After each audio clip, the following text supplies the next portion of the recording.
My teen male parents are divorced. My dad cheated on my mom, which is the reason why. I was 7 at the time. My dad ended up staying with the woman he cheated with, and they had 3 kids together in the space of 3 years. Then their mom decided to leave, leaving my dad with the 3 kids. She hasn't seen her kids or done anything for them since, but my dad does get child support for them, I think. Back when all that happened, my parents shared custody of me. I was at my dad's 1 week and my mom's the next. But when I was old enough, in our state, tween here, I went before a judge and asked if I could live with my mom primarily. The judge granted it, but did order that I spend every other weekend with my dad at least. After my dad's other woman left and was no longer a part of their kids' lives, Dad turned to Mom expecting her to step up and be a part of their lives and to make sure I wasn't better off than them. But my mom never did. Sometimes I would hear my dad saying she should have my half-siblings over so they could see me more, or so that I could bond better with them at her house, because he knew I didn't see them as just siblings, and he knew I didn't exactly love them. It wasn't hard to figure out, because I didn't show any interest in them. My dad wanted to change that, and he wanted Mom to be a part of it. I think Mom must have accused him of wanting me as a willing babysitter, because Dad was super offended on the phone with her once, and he said babysitting was the least of his concerns. He wanted all 4 of his kids to be close. Once I was only staying at his house every other weekend, my dad really piled on the pressure for Mom to invite my half-siblings over to her house. Mom would do her best to keep it from me, but almost every time I was at Dad's house, he would text or call her about it, and I heard him mumble about it, or I heard him on the phone with her. He says the sibling relationship will stay distant if I hardly ever spend time with them. The whole thing is something I really never pushed back on. Dad has been worse with Mom and me lately. I was with him over a week ago and we fought over it. He was like, your mom should have them over for Halloween weekend because they'd love to see you and dress up for you to see it. And then he was like, tell your mom you want to have them come over. And I said no. He pushed and pushed, and my half-siblings were close enough to hear. That's when I said I didn't want them to come over to Mom's. I never wanted them to come over. I told Dad I wouldn't care if I never saw them again. Dad yelled at me, and then I yelled back. It was only after a few minutes we realized the kids heard, because they started to cry. Dad told me I should be ashamed for saying what I did, where they could hear. He texted me all through last week about it, and told me he was ashamed of my behavior. Am I the idiot? Not the idiot. I've never understood this concept, where the cheating spouse leaves the marriage, has children with another person, and then expects the former spouse to embrace their children as though they were their own. What color is the sky in their world? Your dad screwed around, literally, and found out. His children with his mistress are nothing to your mother. Your mother owes them not a minute of her day. Your dad doesn't get to dictate who your mother welcomes into her home either. Sadly, his kids are growing up without a mom, but instead of trying to fob off the work on your mom, maybe he needs to be a better dad and a better person. Just wanted to add that if Dad doesn't want his kids to hear, why did he start the conversation again, where his kids could hear? His unrealistic expectations are making his kids feel rejected again and again. Dude, your dad should be the one who's ashamed. He's trying every trick in the book to get your mom to babysit his affair kids for him. Kids she has no relationship with. I won't discuss this any further. That's your mantra when he brings it up. If I were you, I'd probably stop going to Dad's house. That's what I think. I feel that partners who cheat, and probably have cheated before, have narcissistic tendencies. This guy doesn't want to take care of the children. He wants to sleep with different women to get his thrills. He doesn't want the responsibility or consequences of his actions. The best thing for him to do is manipulate someone else into caring for them and get them off his plate. My girlfriend makes a lot of money, around $130K as a software engineer. I'm also in tech, but as a C++ gaming developer, I only make $75K. I'm considering switching now since the gaming industry takes advantage of us. She is cheap, and her family isn't poor by any means. They have multiple rental properties. She has 2 properties herself. One we live in and split expenses, and a duplex she rents out. I do get lower than market rent, which I appreciate, and with a cat, it's hard to find places to begin with. But other than that, she's really cheap. She had a 180K mile car that had broken down twice, and the mechanic and I have both told her to replace it. But she finally did when it broke on the highway, and she got a 14K car and was sad her savings went down. She could buy a Lambo in cash without any trouble, but she's so cheap. She saw a 23K car she liked a lot more, but chose the cheaper one instead. She doesn't eat dinner often to save money. Intermittent fasting is now a thing, but she's been doing it since college to save money. She has remained trim, which is rare for a desk job, but she does it purely to save money. She never eats out and will bring a Tupperware to lunch and then fast until breakfast, which is always oatmeal and a banana. I've lost weight living with her, but man, is it boring. I've tried to take her out, but when I do, I have to snatch the bill away so she doesn't see it. If she does, she'd probably faint, especially with today's prices. She never eats out because of the price, and it's hard to even get her to order a drink with a meal because she's so used to never drinking anything but water because she feels like even a pop or a juice is too expensive.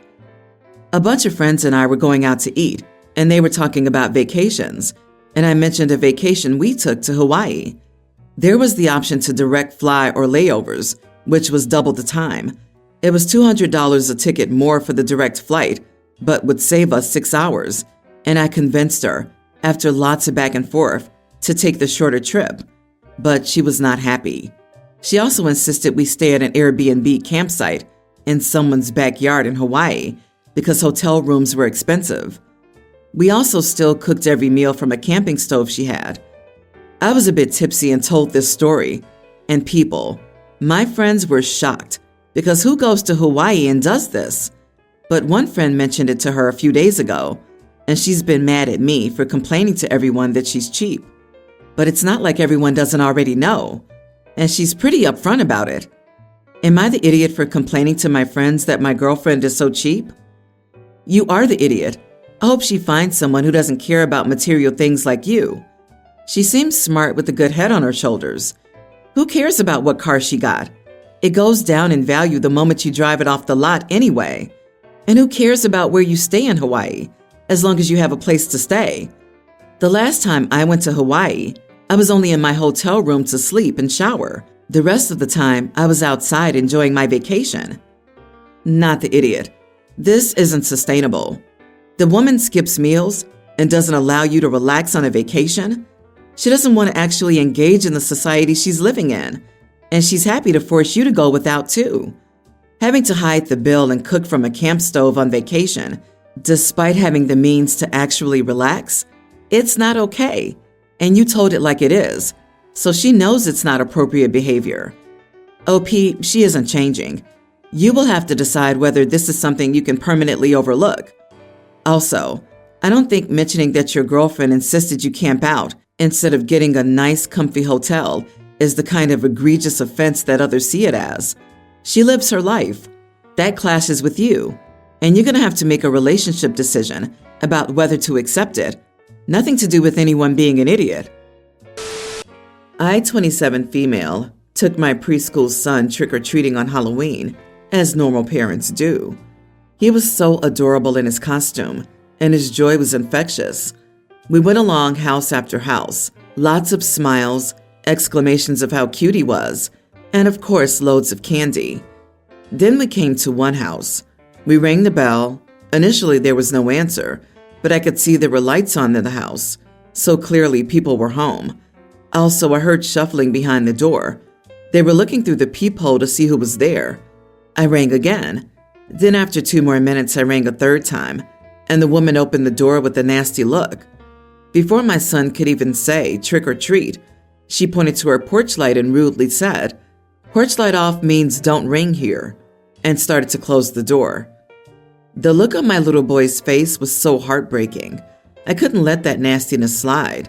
Plus, I had never heard of such a rule and told her, and asked how she could break a little boy's heart like that. They repeated the rule and said she didn't have any candy anyway, and to please leave her alone.